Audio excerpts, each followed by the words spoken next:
Get him ready, though. NBA Live. Birthday. What is up, everybody, and welcome into the DNVR studios and lounge. Let's go. Let's go. Let's go. Dude, Let's your go. energy's freaking great. You have some work to do. Look at the age, bro. Like I'm. Your energy was great all day. We've been sitting here. It's been great. Yeah, and then we've also been, the show, the lights go on. Chopping it up, and I get nervous, bro. Okay, you guys can be wearing on me. I've heard this before. That's fair. Common refrain. We're presented as always by DraftKings Sportsbook, America's top-rated sportsbook app. Use promo code DNVR when you sign up. Guys, I'm on a heater. What? And I'm telling you, a large part of this heater is just taking the DraftKings odds boost. Usually, I have said that the DraftKings odds boosts have gone from great deals to sucker bets, where they always try to get you with a sucker bet. Not true the last, 2 or 3 days. Not at all. What did you take? Well, what was it? It was last night. Which one did I get last night? That's a good question. I can't remember. Someone to score, but we've caught him in a lie this early on the show. Unbelievable. No, I'm saying every time they put one of these ones on, it hits, and I'm like, oh, this is incredible. So I only take the odds. You know what I took? Right now. I took last night Reggie Jackson to hit over 25 points and rebounds, or assists, points and rebounds, or assists combined, and he did in the very last moments of the game with a breakaway dunk. I was very terrified. Reggie, those are the best ones. This playoff run for Reggie Jackson, by the way, he's now 5th all time. Dude, you got to pull up the wind chime. Single points recorded by a Clipper. You got to pull up the wind chime graphic. Single playoff run. Here he is, right on time. Well, don't even start. Don't even start. We've got a grouchy Harrison today. Man. A grouchy wind's a blow. Grouchy wind. The wind's a in tornado. His face today. It's kind of bugging him. Joining us right on time, it's Harrison Wind. I haven't even introduced everybody. I'll start with Harrison, actually. Yeah, you actually made it in time for intros, bro. Nice. Did you guys go over when we decided to have the show in studio today, or no? I double checked last night. I don't want to throw anyone under the bus, but I double checked. You're throwing me under the bus? Yeah. Directed at me? That's exactly what I'm doing. Is I'm throwing you under. It's all good. It's all good, man. Okay. We're here. The people are glad you've graced us. Yeah, dude, it's not about how it happened. It's just that it did happen. Here you are. I've also got D-Line Co. over here. What's up, guys? I looked online last night. I don't want to throw anyone under the bus, but I did see that we were going in studio today. No, we were going in studio with a specific guest. I'm just here. I'm here. We don't have the guest on the show. I didn't look. I'm just Thursday. here all the time. But now. We will Thursday. But he's not here today. Not here so why today. are we in studio? But very excited for Thursday's show. This show I'm also excited for. You got bumped to Thursday? You got bumped to Thursday. That's good. I'll just delete this tweet. I got Vogt over do here. it live. We'll do it live. Yeah, he's not here today. I feel good, guys. I'm ready to talk about the Nuggets, ready to have some fun with my friends. There's something about coming in here without the playoffs where it's like Relaxing. Loose on the shoulders. Yeah. You know what I mean? Like, Totally. let's rip it up. You know? Yeah, we're not going to watch something on TV that's going to Dictate point the direction of our lives. That's right. That's so true. Somewhat freeing. I'm telling you, it is freeing. I'm telling you, the off season has been freeing. I always say it's my third favorite season.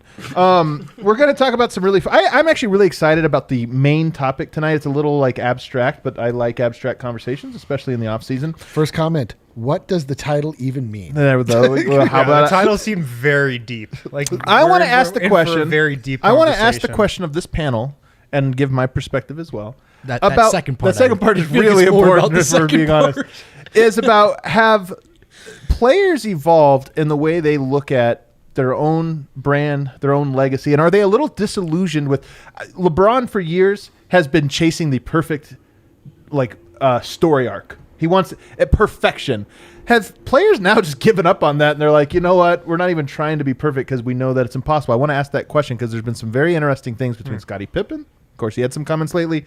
We've got Kevin Durant. We got Giannis Antetokounmpo. We got a lot of players kind of tempering their own greatness, which I find very interesting. Not wanting much to do with the legacy talk. Exactly, and I want to talk about that. We're also going to talk about Michael Porter's birthday. We all got him gifts. We will unveil those gifts. You guys maybe think about gifts that you got. I know. They could be really dumb. I picked mine last in the playoff run. I already know. There you go. But first, we're going to start with last night's games. We always do because the Nuggets aren't in the playoffs, but that doesn't mean the playoffs aren't interesting and can't tell us things about the Nuggets. And all this time I've been telling you guys, here's my biggest takeaway from last night's Suns-Clippers game. I don't know who I'm rooting for. In fact, I think I know now. But every game I think I'm rooting for a team, and then the other team will win, and I'm like, man, I feel good about this. Why is that? Maybe it's because I'm part of me is rooting for all of these teams, but I think a real part of it is that last night's game tipped me over the edge, guys. I couldn't take it. Chris Paul was too annoying. He was too annoying. I was out on it. I'm out on Chris Paul. He is the turd in the punch ball of that beautiful Suns team. He's like the annoying uncle at the family barbecue. That's so like, much more annoying dude, than that. Stop talking to me. Like, why are you even talking to me right now? He's actually not that small in a normal context, but he has little guy energy, man. Oh, through totally. the roof. Oh, totally. Chris Paul almost injured himself twice flopping last night. That flop. 2 separate times. That flop where he made it look like he broke his back in half, and then he just got up and shot 2 free throws. I was like, you SOB. He also had the backcourt one where he like runs sideways and then falls down, so somebody runs into him, and he gets up immediately and like runs to the free throw line. Oh, like, man. as if he's like shameless. Like, yes, I'm not embarrassed that I just did this. He's not only he's proud of it. Like, He is gotcha proud of it. again. Gotcha again. Yeah. You suckers. So, the wily veteran just knows how to get those calls. No, no. shut up. It's not it at all. Well, he's all these unfortunate sort of like injuries, that sort of becomes the narrative. Like, oh, it's like tough luck for Chris Paul. But then he gets healthy, and there's this elephant in the room thing where you go, hey, who likes this guy? Yeah, that's right. Who is rooting for him? I'm telling you, I had positive Chris Paul feelings a little bit ago. Like, Dude, it'd be nice for him, but they're gone. Like, it just The only they've people that are evaporated. still in Chris Paul's corner are the people of Phoenix. They're good people. I don't blame them. If you played for Denver, I'd be on his side. Cliff Paul's a big fan. Love the And State Farm well. does. Jake He from really State does Farm that well. loves Chris Paul and Drake. LeBron. That's it. LeBron loves him too, and which is why he'll be on the Lakers next year. You can mark my words. But I'm serious. So when I said this, you go no, as if you were like outraged, because I think the implication is, am I rooting for the Clippers? I don't know. There's parts of the Clippers that I am rooting for here, but Yeah. I will say I could not watch that game. Like, every positive feeling I had about the Phoenix Suns evaporated watching Chris Paul's annoyance. Yeah, well, the Clippers are a lot more likable without Kawhi. They just are. Totally. Man. Big time. Dude. Terrence Mann, super likable. Yeah. That's about it. Paul George. But, Paul George. Is there a little No. redemptive arc? Like, Sure, are you rooting for him? absolutely. Has he said the wrong thing at the wrong time every day for the last 3 years? Yes. But you know what? This playoff run, it's been a little better. Well, It's been a little did better. Paul George still have the moment that still could come back to bite him when he was blowing kisses in the third I quarter? knew they were of going to Game lose that three? game. I knew they were going to. I was like, dude, Like, come on. there's still that moment that's hanging out there. Like, if he does blow it in Game 6 or Game Some 7. guys just aren't cool. Like Chris, like that's the thing about Paul George is he's not cool. He's not smooth. Like, he's cool because he's a great basketball player. But if you just like sat there, every time he tries to do something that's like, check this out, it always lands on its face. That's what I Yeah. mean. And there was this thing with Kawhi there, where he would like say the superstar thing, and it almost felt like out of the corner of his eye, he was like checking Kawhi. He was like, did I say? Is that I it? say that Did I right? do Am I it doing right? it? You know what I mean? Am I wearing these pants the right Dude, way? I don't know. And without Kawhi, it's like just a really talented basketball player in some ways overachieving right now. Dude, my thing is like the greatest trick. I put that in U-Ball. Like, I was sending that to production. The greatest trick the devil ever pulled is to convince the world they didn't exist. And the greatest trick the NBA ever pulled is to make everyone forget the way that the Clippers were built. They No, were that's true. A That is soulless, definitely true. petri dish grown team that was completely gerrymandered by Kawhi Leonard. Gerrymandered. He picked or jerry rigged rather. No, gerrymander's Gerrymander actually works, not whatever. bad. Yeah, he just like redrew the boundaries. They were formed in the most unholy way, Yeah, but they like were. they lost Kawhi, and like now they're lovable underdogs. You know, how did they do this? No, that is true. How did they do this? You know who they are? They are Theon Greyjoy. They flew to. They became. They were like. You know, became this evil thing. they had a, But they've fallen so hard from grace that they now had you're an, almost like. they had an important member removed from their group, which was Kawhi Leonard. They did. No, but Harrison, that moment you pointed out, and Nobody they else thinks actually that's funny. That's the perfect comment. they actually did win that game, Game 3. They held on, right? They almost yeah, blew they the held lead. on, yeah. But what I meant to say was in that moment when he blew that kiss, that was the first thing I was thinking when I was like, you have to win this series. Oh. You have to. Well, I think so. Now Chris Paul, who was just so brilliant, obviously in that Nugget series, is now 1-2 in this second series, with one of those games being even a barn burner. And I got to be honest with you, the two losses have both followed a similar script in that I feel it. I talked about this, I think, after Game 3, but the thing that stings out about the Phoenix Suns team when they look phenomenal is just how connected they are and how much belief. And again, even last night, Chris Paul shooting nothing but bricks in the fourth quarter, trying to draw these BS fouls, doing everything. And it was just like he went into hero mode. He went into the phone booth and put on a cape and then came out and was still Chris Paul. And it was like, no, you're just now in a costume. I cannot believe that they played a game against the Clippers, who were missing their starting center and very rarely went to DeAndre Ayton. Well, it's this weird thing that happens in the NBA when you play zone. Like when you just go to a zone, the other team freaks out. Yeah, they don't know what to do. Doesn't know what to do. Stops running their offense. Well, this is that's part of what happened. And then when push came to shove, Chris Paul in that fourth quarter was like, "All right, I got this," and he didn't. He just was doing dumb stuff all over the court. That's been the other thing, man. Chris Paul, like I joked that he went 30 of 30 from the right elbow against the Nuggets a couple shows ago. He was unbelievable against Denver. Best player on the floor. Throughout that series. He's been a shell of that so far against the Clippers. Like he's been good in spots, but just not nearly the same type of impact. Yeah. You mentioned Ayton though, and here's another thing because I like Ayton. I know he's become your guy now. And he's my guy, bro. He's your guy. Jokic sent him a jersey. He was all pumped about that. We kind of like guys that like our guys. That was Liddy, wasn't it? But the thing about DeAndre Ayton, and this is gonna make me sound like a hater because I also like him. He got a little too much credit. I think he swung the other way. The thing that we're going to talk about this a little bit later, but the thing that has made Ayton so valuable in these playoffs is, number one, he hasn't tried to do anything that he can't do, which is so rare in the NBA when you're a talent. And he is a talent, but he's not trying to step outside of it. And two, that he's kind of a jack of all trades, but he's not great at any one of these. And I think part of it, yes, I do expect in Game 6 for them to go to Ayton a little bit more and say, hey, try to eat. If they're going to do this, we need you to eat. Thing is, I'm not sure he's that guy. How much he does, yeah. I don't know he's that guy. Like, he's a good guy. He could finish, pick and pop. He can roll to the rim. He can lob. My thing is he doesn't have to be the guy, but he should be a guy. But in the plan, like he doesn't have to score 30 points, but he needs to score 17 points. But what I'm trying to get at here is this is the difference between when we look at the NBA and what really succeeds. Everybody made a big deal of Gobert couldn't punish the Clippers for going small. Well, that appears to be the case now for Ayton, and this is what I'm getting at is there really is only two players in the NBA, really only two players who I think can actually punish a system, and that's Jokic and Embiid. Even a Karl Anthony Towns or whatever. I mean, I guess offensively maybe he could also punish a system like this, but we're finding out that even a good player like Ayton, who's a jack of all trades, teams will still say they don't want to play through him, and he can't really play. He can't carry the burden to play through him, and maybe we're going to be able to win this way. That's my only point. I like Ayton. He just turns out he's not dominant. The source of my praise for Ayton was actually just that. What you were saying, right? That he wasn't trying to. He was just trying to be who Phoenix needed him to be, and that's been enough to this point. But now they need him to be like good. I know that sounds harsh, but they need him to actually be a guy that can dominate to me, Marcus Morris, and he can't. To me, I saw like what you were talking about, with Chris Paul just being like, okay, I'm going to take over, and Devin Booker being like, it's Booker time, baby. Yeah, both of them. I'm going to jack up 22 shots. Like, what do you do? Were we a little too early in anointing Devin Booker as the best player in the league? Well, it was an overreaction to the initial overreaction. Just a little early. And he's really good. I mean, he's really good. He's really good. But like, for me, I feel like he's still the same. I mean, my context on him hasn't really shifted. I mean, nor should it. He scored 31 points. If you didn't look at like the whole context and the way that it caused the team to crater, and just looked at his stats, you'd be like, oh, wow, that's a great game. 31 points. Holy cow. The flip side, if you look at the Clippers, I know this is going to sound like a crazy take because I see a lot of takes on the timeline that have been. Just imagine if Kawhi was healthy. Well, Kawhi was healthy. They were 2-2 in the Utah series. It was after he went down that they've been on this incredible run and have looked like at least as good a team, if not better. And I'm not saying they are a better team without Kawhi. But one thing I am curious about, and this takes us back to Paul George and sort of his history, he was great when he was the guy in Indiana. When was he bad? Oklahoma City, choke job.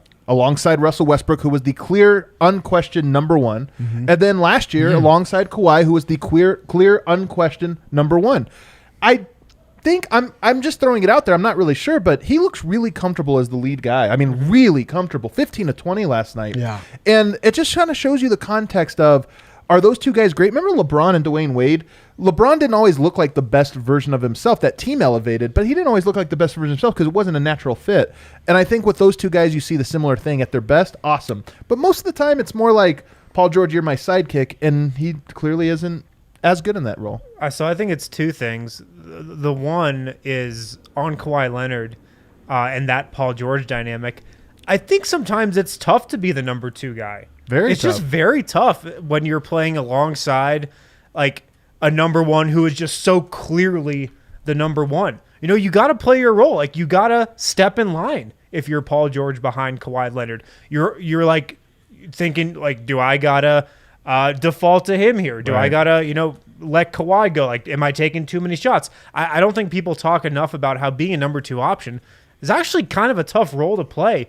And the other thing that's happened with the Clippers, and this is similar to what's happened with the Nuggets at times over the years, is when they lose somebody and they can kind of buy into that underdog mentality. That's exactly what they're doing right now. Yeah. And they're comfortable in that role. Right. Like, they're saying nobody believes in us. And, like, I mean, I think a couple people believe in them, but everybody was picking the Suns to win this series when Kawhi Leonard was out of the lineup. So they're definitely doubling down on that too, and I think it's helped them.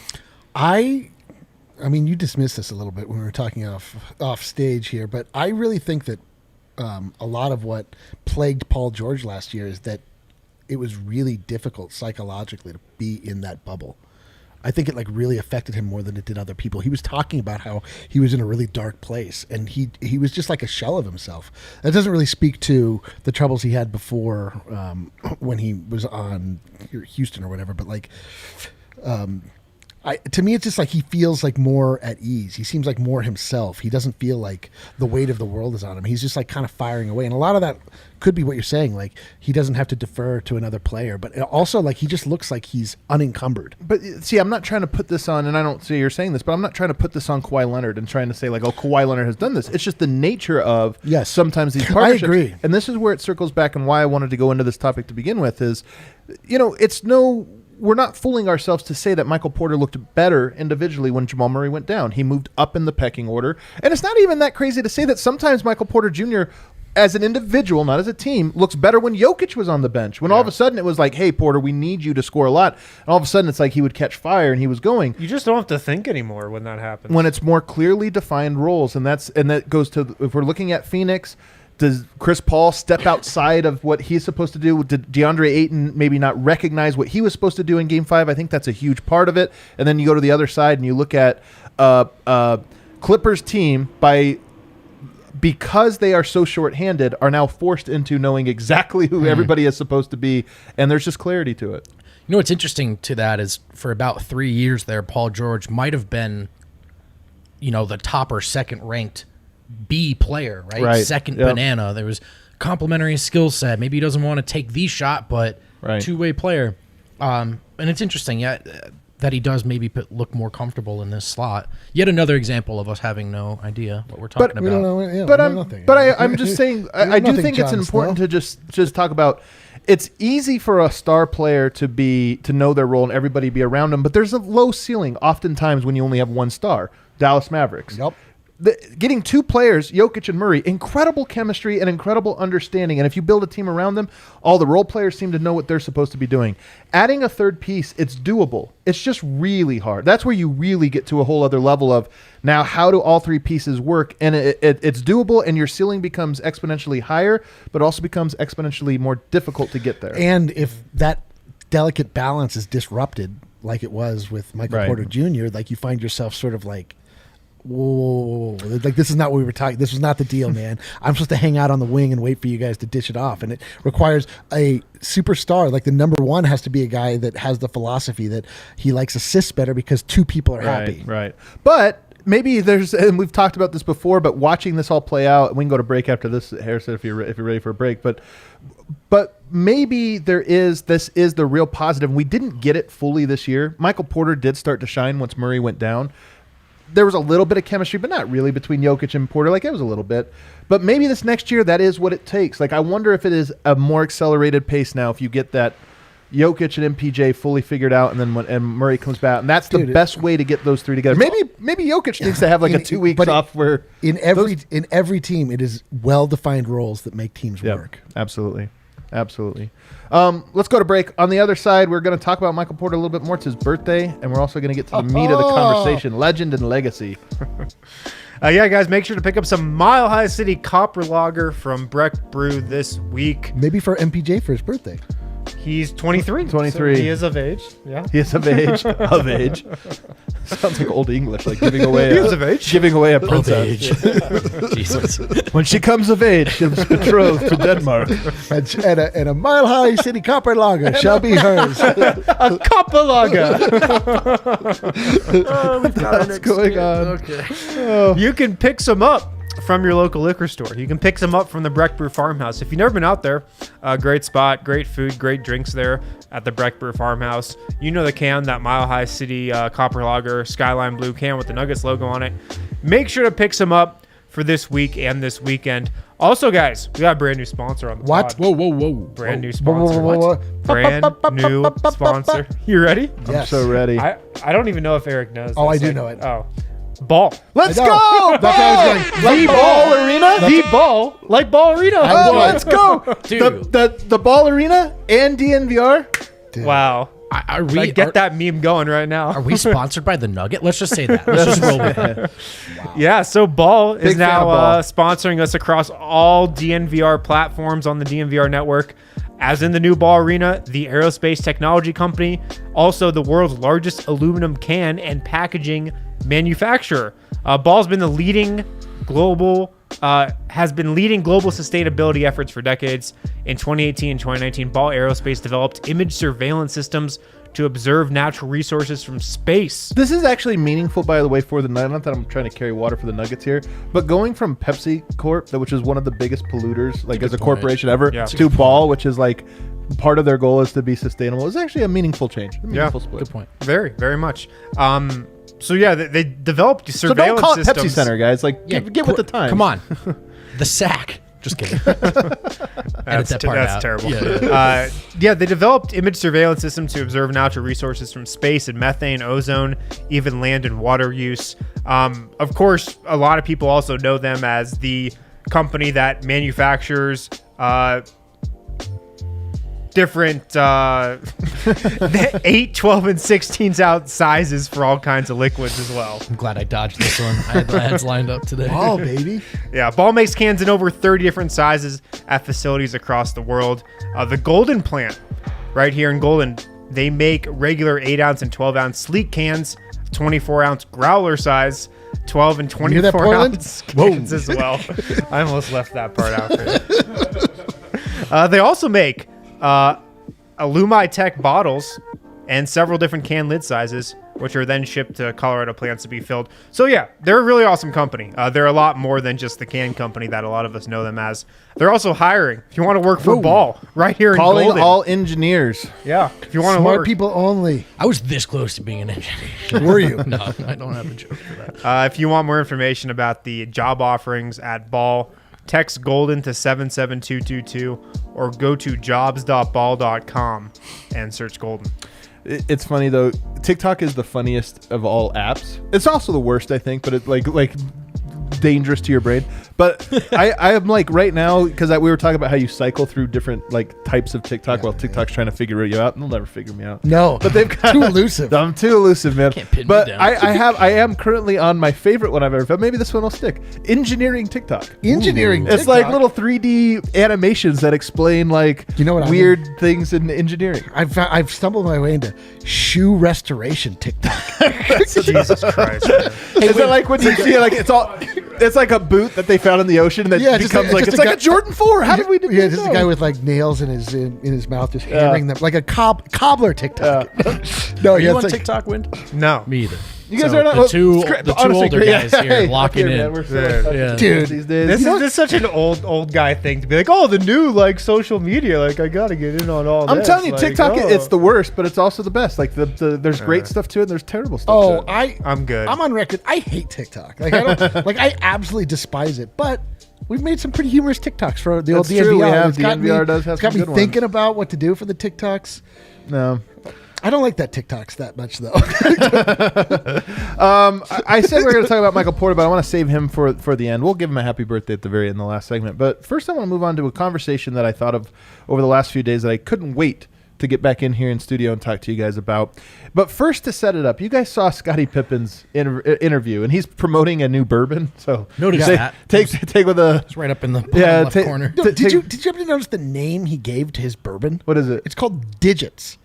Named after his he has great long hands. Yeah, his huge finger. enormous He hands. named his Digits Bourbon, and there's a picture of his freaky goddamn I'm so hand uncomfortable with how much people are starting to hate Scotty, man. I love Scotty, but I mean, look, he's putting himself in some weird spots. So, in addition, that interview was something. In addition to criticizing Phil Jackson, don't necessarily want to talk about that aspect of it. We don't really want to touch that for a variety of reasons. But the thing I do want to, I don't know if you guys have noticed this, but Michael Jordan has crafted the perfect narrative, the perfect legend. Like Michael Jordan's story, his legend, as documented in his own documentary. What was it called again? The Last Dance. The Last Dance. Like, nobody will ever tell their own personal biography as well as Michael Jordan has. And he's the only guy in sports that has gotten to do this and has pulled it off. My theory, and if you actually watch Scottie Pippen, Scotty wasn't happy with that. And it wasn't like Scotty in The Last Dance was really being made fun of or this or that. But I think that to him, it would be like if we go on to win an Emmy on the DNVR show and I have a documentary, and the documentary is all about how great I am and how I created the show. And I'm like, and Vogt was good too. Like, he was, and Eric and Harrison, they were good. Harrison had a headache, I guess. He had a headache, but anyway, back to me. And like, I think that Scotty a little bit just has a little bit of fed up with the way this has happened. All right, well, that was my first thing. I thought I had to really sell you on this, but you see it? Of Scotty being like extremely annoyed with the way the story is told. Like, he's just like in full on narrative busting mode. Well, so the other day he talked about Kevin Durant, and he was like, "This is where you're really reaching," and he compared himself to LeBron and said that LeBron is the better mold, and KD, who's clearly more like Michael Jordan, a pure scorer, not the better mold because he couldn't do everything. And to me, it's another example of an old player who's been quiet for so long is now trying to is pissed at the way that 20 years have gone by, and he's the footnote in Jordan's story now. By the way, it came on right after Kevin Durant wrapped up the best, most complete, as far as being that. But missed the shot. But he did miss that shot. But that was as a playmaker, probably the most fun I've had watching KD. Of course. Yeah, I do think that's it. I think Scotty's feeling like his archetype and that role and how important it was to MJ is overlooked.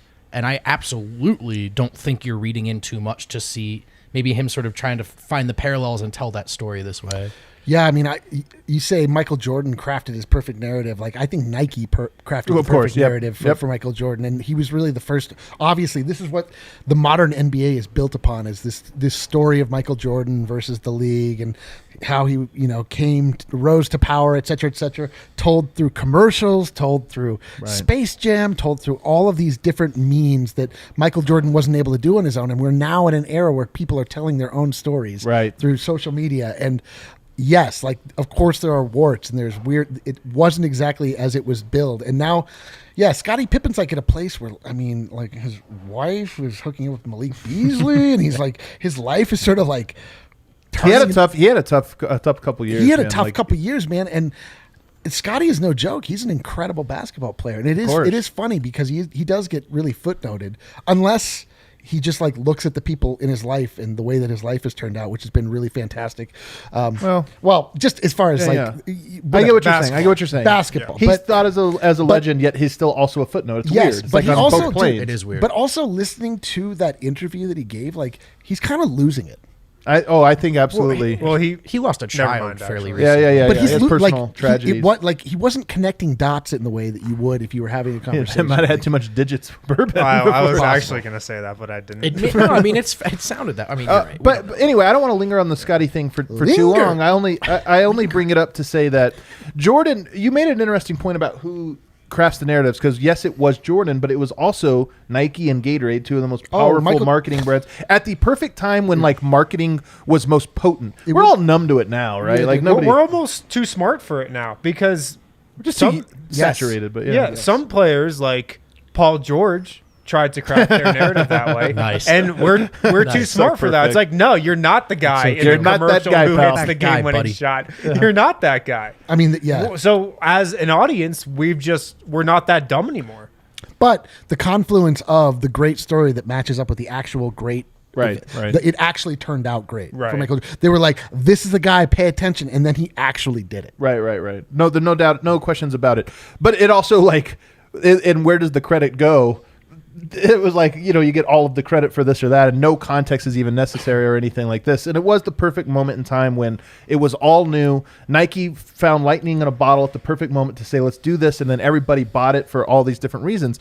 And I think Kobe and LeBron, Kobe especially caught a good wave of that. Like he continued the Jordan thing, and obviously he's one of the most famous athletes of all time as well. And then LeBron too. But here's the interesting thing about LeBron is LeBron's career began at the tail end of this, where Gatorade and Nike had the ability to like brainwash everyone through advertising, and through the era we're at right now, where nobody is able to do this. This is where I'm arriving at. Nobody is able to control 100% of the narrative. In fact, I don't know if anybody can control more than 1% of the narrative, because Nike doesn't have it, the NBA doesn't have it, cable doesn't have it.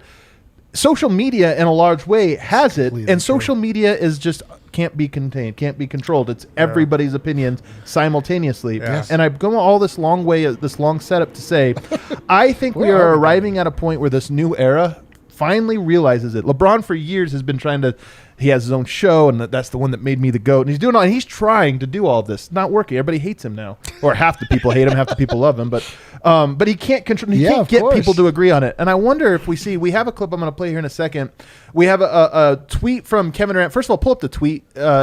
Where he is responding to a comment that Jackie Mack, by the way, very well respected, although maybe people are starting to turn on her because they turn on everybody, where she says, isn't it true? That's the best line of the show. Jackie McCollum says that Kevin Durant, can you make that bigger so I can read it? What does it say?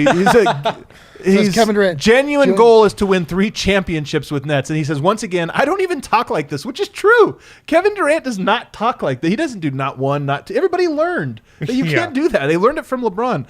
He says, plus, I don't have a relationship with Jackie for us to have depth conversations about my intentions as a basketball player. I get she plays an opinion-based sport, but she framed this like we are friends. We are not.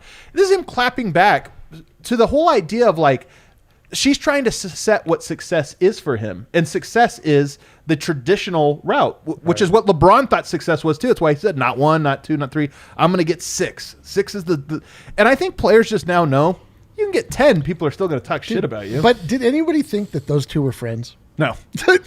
Like Kevin Durant's so good at Twitter, man. But he's the petty king. Like he's unbelievable. But like to me, I read that as like Jackie knows somebody that knows him. And that's what they said. Well, that's what she's presenting, but maybe she doesn't. And I think that's also part of the story here is he's like, no, guys, like you don't get to do this. You don't get to tell my legacy. Nobody gets to tell my legacy because I don't even get to tell it. It's just I'm going to clap back at all of this. And it's funny to me because what has made KD the GOAT of Twitter, as you mentioned? It was him getting caught trying to catch lightning in a bottle. Yeah, burner account. I'm going to try to get my narrative right. Once that got lifted, I honestly think he finally saw the light. And the light was, it's all shit, man. It doesn't matter. It doesn't matter. It doesn't matter. There's a concept in life called having FU money, where you have enough money that people no longer can control your life because you're not beholden to them to get more money. Not with money, but with basketball talent. Okay. All right. KD has FU talent. Yeah, he does. He doesn't need to worry about what people are saying because then he can just go out and score 49 points and whatever. If they try to belittle him, he can be like, F you, dude. Yeah. Like, I don't need this. Kevin Durant can go to another team tomorrow. Yes. And everybody in that city is going to love him because he's that good. I think he's trying to find basketball purity. That's why I'm not surprised he's back on Team USA because I think he just likes basketball. I think he's like less income. I don't know this. I'm not his friend. He's going to quote tweet me and be like, we are not like friends. That, Adam. I don't even tell him. But I think he's unencumbered by his legacy. We're not even friends. What I'm saying is I think he's unencumbered by his legacy, in part because he's resigned to the fact that it'll never be what he thinks it should be. And just so why care about it? Like you can't change public perception about yourself, so why care about it? Now let's play the clip from Giannis real quick here because we have a really cool Giannis clip that I want to show that came out over the weekend. Let me make sure that system audio is turned on. Attaboy, Kale. Attaboy. You see him shooting a free throw and he made it. Miracle. Seen it all. Up airball shots, game 7. Up airball back-to-back, free throws, Oklahoma. Up beat down here. I love they said something down here. PJ Tucker has no idea what he's talking about.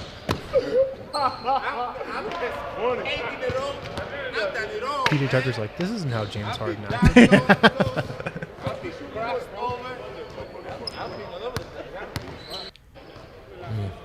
Made another one. So I like this one because this is him.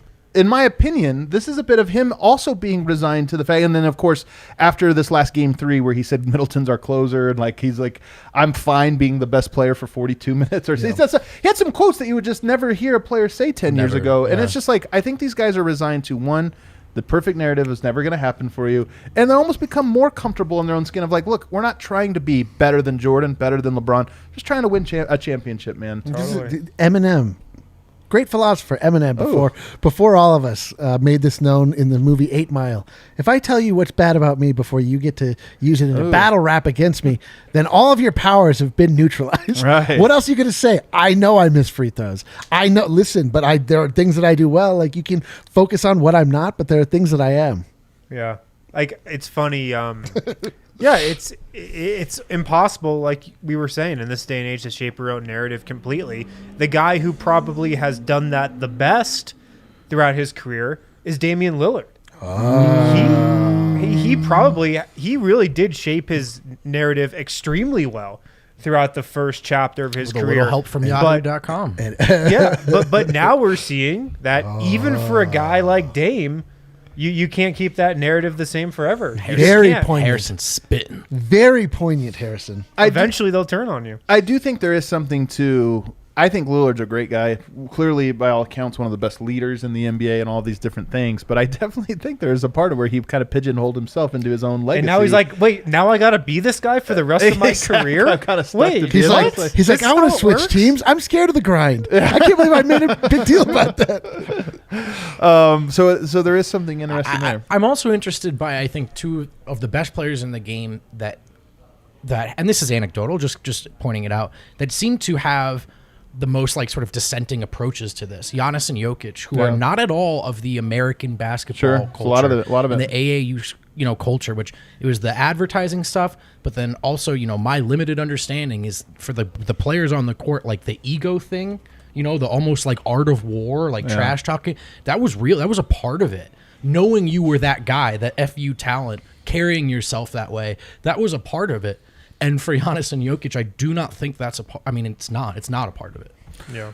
Real cultural things that are brought to the table there. America is like such a unique culture, and it really is in so many different ways. I'm not trying to get political here, but it's in so many ways like a capitalist culture where people even view everything as a competition. And like it's pure competition. This idea, and like there's some real pluses to that. But when you get it onto a basketball court, you really do see like, why are you berating your teammates right now? Or why are you doing this and pumping yourself and trying to make yourself this or that? And I think there's definitely something with a pair of non-American eyes coming in that's like, I got a $170 million deal. I don't know if I need the other $200 million shoe deal.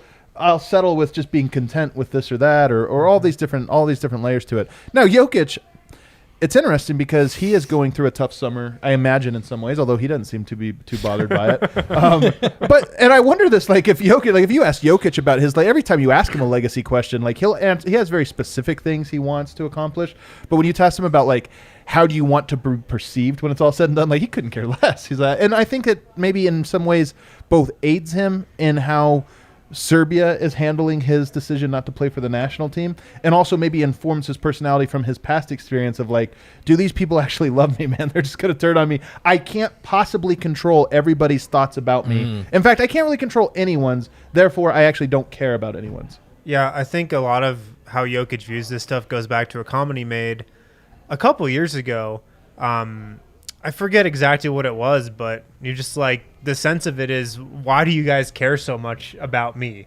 Like when he's just in these interviews, like, why do you care what I did after like to celebrate this win? Like, why do you care how I prepared for this game? It's all so weird to him. Yeah. So it is pretty weird. Yeah. So now he's just like sitting over in Serbia, like, why does everybody care about me? I don't know, bro. Like it is weird, but then he's the top human. We want to know how to be like you, Nicola. What makes you tick? How best can we live our lives? There is a real burden to when like you mean something to people beyond what you intended, and like that's the burden of celebrity. Like he means so much to so many people, and he's like, I don't want that responsibility, but you also can't run from it. You do have that responsibility. Great power, great responsibility. But I just wonder. So you guys all seem to be on board with this. I will say Ayton is another example of this. It's funny that Ayton has broken out as a star because, as we mentioned, he is, I don't think anybody would argue, the third best player on that team. Everybody would say Booker and Chris Paul 1, 2 in some order, and then Ayton has been the third wheel. When else have we ever had a player break out as the third best player and everyone's like, star has been born? Draymond Green. Yeah, no. but is he? But is that? But even that's an interesting one because we're talking about the Warriors, which I'm going to get to here in a second.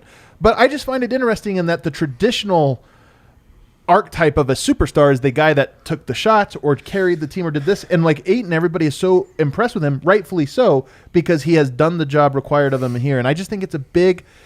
He has become Scottie Pippen, and everyone's like a star's board. Scottie Pippen was like rode Jordan's coattails. It's just an interesting shift. Well, that's all I'm trying to get at. But because in that analogy, like DeAndre Ayton finds himself in a place where he doesn't need to rise to the level of the other two stars to be a star. Like, but he is a number one pick. Yes, but he's not playing the game to be a number one pick. He's playing the game to be the top. Wiseman is going through this in Golden State though right now. Right. But the thing is like Ayton also has improved with such an arc at being a role player. He's not doing like anything fancy, right? But he's very good at what he's doing. Like, and he looks good doing it. He's being asked to do a bunch of different things.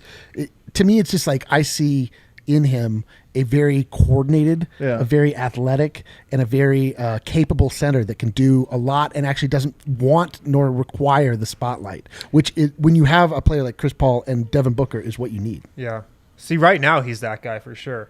I'm very curious to see how DeAndre Ayton's career kind of goes from here because, like, maybe eventually he's like, I am the number one pick. Yeah. Like, I can do all these things. Give me the freaking ball. Might be. Like, so that's why I'm so curious to see what happens because you're totally right. He is the guy who just wants to play his role right now, be the third guy. He just had this great quote post-game the other night about how Chris Paul was just the best thing to ever happen to him and how he challenges him. And I'm just curious to see where Ayton goes from here and like if he ever kind of decides, oh, I'm going to be that number one guy. Like now I was a number one pick. I want to be that guy. I'm curious if this snowballs, because I wonder how many guys that immediately followed Jordan tried to be that guy, all and of them, 100%. And as a result, were absolutely not the best version of themselves in a team game. Harold Miner, even like Tracy McGrady, who honestly should have been the first LeBron, not the second Jordan. But so how many people how many people identify they're in a situation to be DeAndre Ayton, right? And not Luka Doncic, and how many people are comfortable with that? And I wonder if the praise is being shifted. But even that, like I said, I think it has more to do with like just the world we live in now. You get everything. It used to be like, Gatorade would run it, the newspapers run it.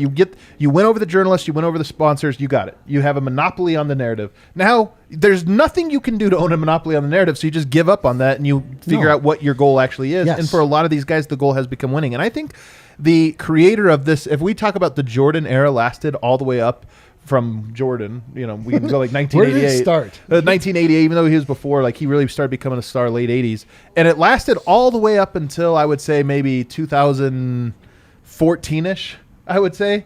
I think Steph Curry is the godfather of the new era. The collaborative player. Remember when he was called a collaborative superstar? Like as an insult to him? And it was like, no, that's actually what he is. He doesn't, and people say, well, he doesn't have any finals MVP. And he's like, yeah, but I got 3 championships. I honestly think Steph Curry was the because he was such an anti-LeBron. Not in play as a player as well, but also just in what he was trying, the degree to which they were trying to control their own narrative. I think Curry didn't care. And LeBron deeply cared. And they became a contract. So are you saying that then Steph Curry has led in a new era of self-aware basketball players that just sort of let things happen? I'm asking that question for sure. But it's the confusing part is that it's happening concurrently with LeBron, who is the ultimate. Well, LeBron's era is coming to a close. Even if he wins, that's what I said. He can win 2-3 more championships. Nobody's going to change their mind on it. LeBron was more pass first team oriented than the MJs, Jordan the Durants and the Kobes even. But it was also still this, like, I get the ball 98% of the time. I'm calling all these shots. I'm calling all these things. Or at least from the outside, it did feel like Steph was, like, a part of the team, even if he was the best player. Where LeBron always, for better or worse, always transcended this team concept. But the question is, do the young players and players in this era look to Steph Curry as their spiritual guidance as to how to... Like, I don't get that sense. I think you're right about that. I don't think they saying. idolize him. I just think it ushered in a new era. But maybe they're not trying to be Curry. Maybe just for us, the audience, of how to.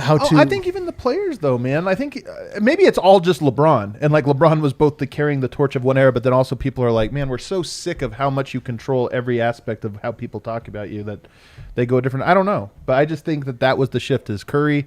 And now everything has become so blurred that players like an Ayton or like a Giannis are like aiming for something different, man. Just no longer care. I'm here for it, and it will facilitate us talking about this game in a healthier way. I hope. Ideally, we can, just stop doing some of the agenda and water carrying and legacy deciding night to night versus. Dude, we just get back to slandering Chris Paul, dude. That I don't think that's going back though. I think judging everything night to night is here to stay. Which the reactionary nature. But versus how does everything fit into the larger narrative? The most important thing is the larger narrative. We have to worry about sure, Nikola Jokic won the MVP, but Joel Embiid has bigger aspirations. For sure. This narrative, great headline. Yeah. This narrative nonsense where you're like, dude, the narrative is presented to you by the basketball game. You can't decide what it's going to be and then hope it fits into it. Yeah, but Bill Burr is the one that has the ultimate one of this. When he went on one of the talk shows, and they're like, "You really, people were really upset with your last set." And he's like, "Who?" He's like, I'm not online. I don't hear it." He's like, "Some guys online told you they're mad. Now you think everyone's mad." Imagine if you never knew what Twitter was and somebody tried to describe it to you. That's so true. And somebody tried to tell you people were upset on this thing called Twitter about you. Dude, I remember 2014. That was the last year before I made a Twitter. I laughed at all you people talking about being, and now I'm right in. Now you're on it. Yeah. Well, it's like if I said 4chan or 8chan or whatever those ones are, and I was like, "Hey, man, 8chan really doesn't like DNVR." You'd be like, "Who?" Yeah. What? I don't know what they're doing on there. Care? I gotta think 8chan is not a DNVR fan. All I know is it's a social media I don't know anything about. All right, let's take a break. On the other side, we're coming back to talk about Michael Porter's birthday. Is it problematic? I don't know. Is 8chan even a thing? 8chan, I don't think so. Extremely problematic. If I know what 4chan is, 8chan if 8chan double is the that, birthplace of good. QAnon. That's what I knew it from. That's why I thought that was 4chan. 4chan. They're both. No, you're two different. We sound like there's people watching this that are like, have these guys ever been online before? Just my sweet Twitter. We'll Google it. And TikTok. I'm on TikTok. Guys, make sure to pick up your Lawnmower 4.0 for this summer. Have a little self-esteem. It's hot out. The seasons have changed. I'm the Picasso of the Lawnmower 4.0. Yeah. You absolutely need it for the summer. You absolutely need it. So pick it up from Manscaped. It's available. It's out. You can get it from manscaped.com. And you can get 20% off the Lawnmower 4.0 or whatever you're going to pick up from Manscaped at manscaped.com with the code DNVR. Remember, you have to use that code DNVR to get 20% off plus free shipping from manscaped.com. Of course, the Lawnmower 4.0 comes with a lot of really nice upgraded features. A 4000K LED spotlight, different guard length, sizes 1 through 4, the carrier bag as well, wireless charging. You get all those things with the Lawnmower 4.0. It's nice. And you can get it for 20% off plus free shipping with the code DNVR at manscaped.com. And right now on DraftKings, you guys can still bet $1 if you're a new user and signing up and win $100 if the basketball team of your choosing wins a game. So sign up for DraftKings if you haven't signed up. Download the app tonight. Yep. Use code DNVR. Bet the $1 on the Milwaukee Bucks. Yep. And then you'll win $100. It's actually that easy. They're gonna win two in a row in Atlanta. Yeah. They've figured out the Hawks. Yeah. That series is over, as much as it pains me to say. Pick any basketball team that's known contention. Bet $1. If that team wins, you win $100 inside credits. I'm officially rooting for the Suns to make it, but for them to do so by benching Chris Paul. Be the greatest. Wow. Monte Williams would have to learn coach of the decade. Dude, campaign leads just the Suns dominates, too. and Chris Paul's on the bench just stewing. This reminds me of fantasy sports where you're cheering for an extremely specific scenario. Very specific. Yeah. Like, I want the Broncos to still win, but I do need Travis Kelce to get two touchdowns. I need a touchdown, but it's got to be thrown by the running back, not to our tight end. Make sure to download the top-rated DraftKings Sportsbook app now. Use promo code DNVR when you sign up to turn $1 into $100 in free credits. That's promo code DNVR for a limited time only at DraftKings Sportsbook. Must be 21 or older. Colorado only. New customers only. Wager paid out inside credits. Restrictions apply. See DraftKings.com/sportsbook for details. And if you have a gambling problem, call 1-800-522-4700. Finally, real quick, shout out to Solace Meds. Stop in. They've got 4 convenient Colorado locations. 1 in Fort Collins, 1 in Wheat Ridge, 1 off Broadway, 1 just blocks away from the east, from the DNVR bar on East Colfax. Can I tell you something, Harrison? Yeah. I used some Solace Meds this week. What? I medicated. You're supposed to just give us a knowing nod. No, I did. And then I watched The Fast and the Furious. What? 9? 1. No. Dude, if you went and watched 5 9, minutes after I finished The Godfather Part 1. did you get the cultural bend? After this, can we talk Godfather? Well, can I just say, after this, I both films hold up. That's a Solace Meds testimonial right there. You had to They have gotten hold the up a little cultural better than bends. Rocky does. I can't believe you got high to watch The Godfather. I didn't. No, I got high to watch Fast and Oh, Furious. okay. You're cool. One of those things All was a right. lot easier to get through. After The Godfather, you're like, fuck, man. I put out in the need Slack. that. I put out in the Slack. I was like, bros, who wants to go to the IMAX, watch Fast and the Furious 9, and drink a bunch of Solace Meds units? No one took me up on it. Nobody did. Wow. You were included. You were I in the- was? you were I in the didn't have DM my chat. Slack had been down until yesterday. Adam reacting to group things that included him as if he wasn't there is my favorite pastime. I'm really bad at responding to texts and emails. Here are just some of the awesome deals at Solace Meds right now. 15% off all Gold Shelf concentrates. 25% off all Blues Brothers joint packs. Okay. This one's for D-Line. 25% off all Dixie products. Whoa. Woo! Talk Any chance you bros can finish up the show on your own? There's a location. I've got money to blocks away save. from the bar. You can also, of course, get 20% off your purchase with the code DNVR20 at all locations. And like I said, they got 4 of them. Use code DNVR20 for 20% off. All right. Final segment here, guys. Do you know who I really started to miss? Brandon. No. Well, yes. Lindsay. I was going to guess Lindsay too. No, Michael Porter Jr. Oh. I started missing him. You know, it's the time of the year. Like, I needed a little break. I'm not going to lie. I needed a little break when the season was over. Just kind of decompress a little Dude, bit. Eric's in. Eric, see you Fast at the night, IMAX, I'm bro. in. This guy should be cool. Can we do a DNVR events where we all go to the I IMAX? tried to make it happen. Let's rent out a theater. I am in, by the Can way. we we all agree that we're just going to allow ourselves to hoot and holler? I've never seen Hoot and any holler.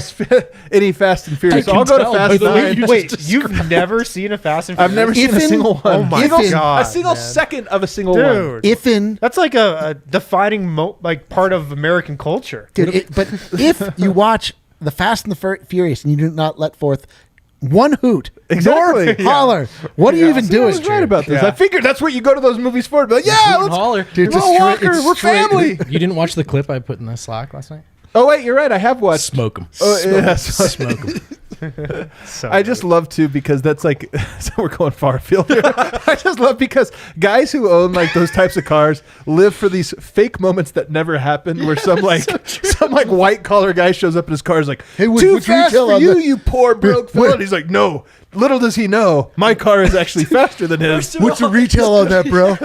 He's clearly in a race car. Like, why did you race Let's show this evil white collared guy with his fancy college degree, whereas we are street smart. We got a bunch of Nas back here too, dude. We're gonna fit it in. Listen, you guys can have any drink you want as long as it's a Rakia. Oh.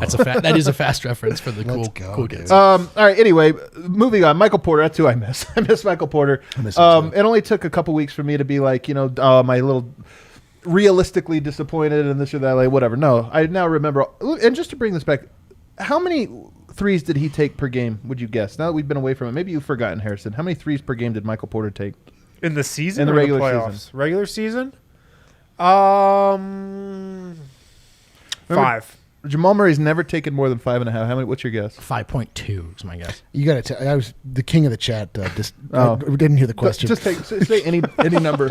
He made it great. So, He said so deep in the immediately chat. both would get pulled over in that. It's so true. What are you guys doing?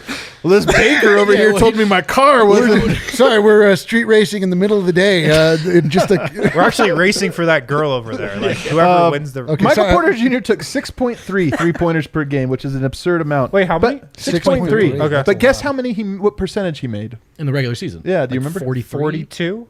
Yeah, 44. 43? 44.5%. Like, I just want to call our attention to how elite of a shot maker this guy is. I mean, it really is an off-the-charts shot maker. And The most efficient 19 points per game. Second most efficient of all time behind Wilt Chamberlain. Yeah. I think throughout the loves season that we one. did a good job of calling him like arguably the best shooter in the league. Yeah, like he has a case Yeah. for it, man. And I'm sure he's going to come back an even better shooter. He turns 23 today. He did all this at 22 years old. He's now 23, so he'll go into the next season, have a full season as a 23-year-old. I'm excited for him. Very excited for Michael Porter. Eric had a gift idea, though. He was thinking that he would get him a gift. What is his birthday? It is his birthday.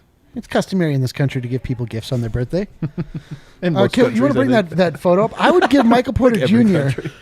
a 1990s gold chain and turtleneck so that he can complete his destiny to become a 1990s R&B singer like our beloved I'll Be Sure. Look at him. He's got the same haircut. He's built for this. He's built for this. What is I'll Be Sure song? Can you sing it? Yeah, what a reference. I don't have any idea. I don't know any. I don't know think who he is.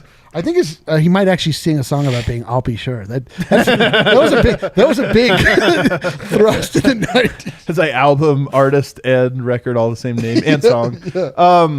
I like it. I do think that Michael Porter, I wish more players leaned into a style that nobody else on earth does, and him going back to being a 90s R&B style. Like that would They be can't great. I don't think it's because intentional. they would get clowned for it, so they can't. Maybe they gotta stop caring. on this stupid Like, site Vogt- called Twitter. But yeah, Vogt is leaned into the flower. Not today is a bad example, but he's leaned into Yeah, it. sorry. Now everybody just accept. It's like, hey, that's Vogt. It's so Vogt. You aren't the blank guy until you just decide to fill in that blank. What you got to And be, then- man. And then it's up to you. If I were brave enough to choose a style, I'm not. I like shorts. I like being comfortable. Wait, It would you be said- Western. You'd be what, son? Really? Big cowboy hat. I What? have. Oh, Man, I'm you kidding? Like I strongly Wait, encourage what? you to It'd be lean into this it'd be a urge. mix of like Native American influence, cowboy influence. Be me, man, all the way. This is legitimately the Holy most surprising. Are we talking about like a turquoise Big bolo? Very turquoise, bolo tile, turquoise, all of this stuff, man. Are you First kidding me? off, this has to happen. I agree. Well, he said it, so it definitely has to happen. I now. just like if you for me like canvas and leather would be so expensive for my frame. It'd be like a lot That's of a lot it's of a lot leather. of It'd leather. be pretty Yeah. hot in this climate. It's a little hot for. It's more of a winter outfit. Maybe one day you guys will catch me and be like, wow, A he did it. turquoise bolo. I got him a gift, by the way. MPJ. What'd you get him? What'd you get him? Got him a grip strength tool. Oh, wow. He opened it and he said, What are a those little things passive called? aggressive. Passive aggressive Grip I strength. think it's a grip strength. It's a grip strength. Honest tool, grip question: strengthener. Yeah. Do you think he is working on his grip strength this offseason? Yes, I do. Me too. I think think he's. so. I think he's. Really? I think he's self-aware. I do too. Really? Nice. Like, when he drops all these passes, everybody fucking talks about I it know. all He the hops on time. Twitter and is like, his hands are so small. I mean, his dad follows all of us, so he definitely knows. Yeah. Do you have a gift you want to award him? No, I don't. actually. What about a King It's Kong like, from actually, I'm a Solace beat Net? raider. We don't get the players' gifts. I have don't. a gift for him. I got him a round trip flight to Sombor. Oh. Got a round trip flight. just Two to hang out by himself. Two reasons. Yeah. Michael Porter's not going to It's like, oh, there's Yoke's this not a- racetrack. All right. Yo, little Yoke's town just like, square, yeah, you can't cool. find Where's the me. clubs? So I flew all the way out here. No, two reasons. One, I feel like Michael Porter could use a nice excursion to some faraway place. You know, Nice. Yeah. I think it'd be good. It's good for everybody. I think it'd be good for him. And then two, he needs Yoke. Him and Yoke need some time together. Not basketball. He just needs to go out there and get in a fight at Jokic's stable on Dreamcatcher's behalf. Did you hear about this? By the way? This might have to make online with D-Line later or Okay, something. okay. It's too good. That's what I got him. So happy birthday, Mike. We love you. Happy 23rd. And I'm gonna get him some. Watching right now. I'm gonna get him some Sure. Off-White brand Nikes, so that he doesn't have to hustle them off of another kid when he first arrives to Denver. Eric. Just give him the shoes. You don't have to. Eric. What the problem? We all moved on. Any closing thoughts, guys? Bucks we tonight. done? Oh yeah, we're done. Bucks kinda tonight. I know it is sad. That Bucks. series is over, man. So you think Bucks take unfortunately. it? Everybody's all Bucks. Yeah. Trey Young's a little hobbled. That's the That's thing. the thing. The bone spur, I think.